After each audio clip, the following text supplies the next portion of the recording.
চীনের ৩৫ বছর বয়সী এক মানুষ, নাম মিস্টার টাইগার।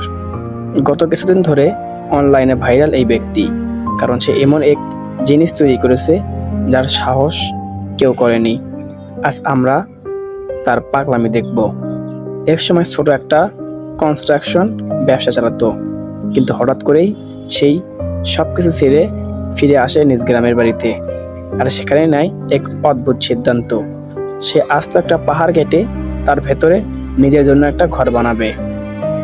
শুরুটা হয় খুব সাধারণ কিছু টুল দিয়ে, একটা জ্যাক, হ্যামার আর একটা ডায়মন্ড গোল্ড ড্রিল। এই দুটো দিয়েই সে ধীরে ধীরে শক্ত পাথর কেটে ভেতরে জায়গা তৈরি করতে শুরু করে। দিন যায় রাত যায়, এক এক করে সময় পেরোতে থাকে। প্রায় ৬ সপ্তাহ পর, মানে ৫৫তম দিনে এসে দেখা যায় সে ইতিমধ্যে একটা দরজা বসানোর কাজ শুরু করে দিয়েছে, আর সাথে সাথে একটা ছোট জানালাও বানাচ্ছে। বিশাল পাথরের ব্লক কাটার জন্য সে ব্যবহার রাউন্ডস, ড্রিল, প্লাগ আর হাতুড়ি। আর যত পাথরের টুকরা বের হয় সেগুলো সরানোর জন্য থাকে একটা সাধারণ কোদাল। এরপর আসে একটা গুরুত্বপূর্ণ ধাপ, ভেতরের মাঝখান থেকে বড় পাথর কালামটা সরানো। এই কাজটা সহজ না, কিন্তু ধীরে ধীরে সে সেটা কেটে ফেলে। মজার ব্যাপার হলো, যে গোলাকার পাথরের টুকরোগুলো বের হয় সেগুলো আবার সে চাকার মতো ব্যবহার করে, আর সেই কলামের নিচের অংশটা কেটে বানায় একটা টেবিলের মতো। যখন ভেতরে একটু জায়গা তৈরি হয় তখন সে শুরু করে ঘরের লেট আউট বানানো, কোথায় কি থাকবে, কোন দিকে কি হবে, সব কিছু প্ল্যান করে।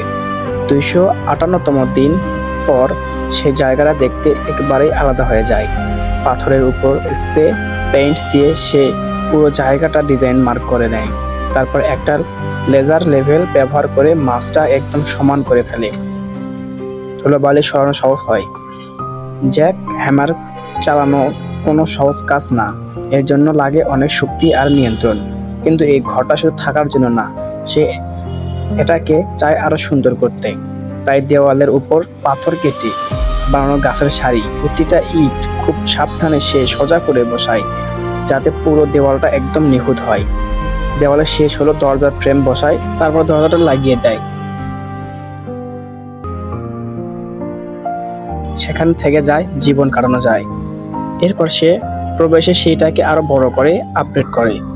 ইট আর সিমেন্ট দিয়ে বানায় বড় বড় ধাপ। বাগানে বানায় একটা ছোট্ট ফিশ পন্ড, যেটা পুরো জায়গাটাকে আরো শান্ত এবং সুন্দর করে তোলে। এরপর সে বানায় একটা শেপ, যেটা গাছের মতো গোল আকৃতি ধরে রাখে। লেবেল ব্যবহার করে নিশ্চিত করে যে সব ঠিক আছে। এবার সে শুরু করে রান্নাঘরের বানানোর কাজ।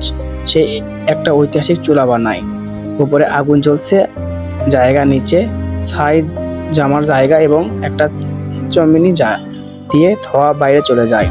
২০ মাসের পরিশ্রম পর এই হলো ফলাফল। পুরো প্রজেক্ট প্রায় শেষ, কিন্তু তারপরও সে ভাবে এটা পুরোপুরি শেষ করতে আরো ১ বছর লাগবে।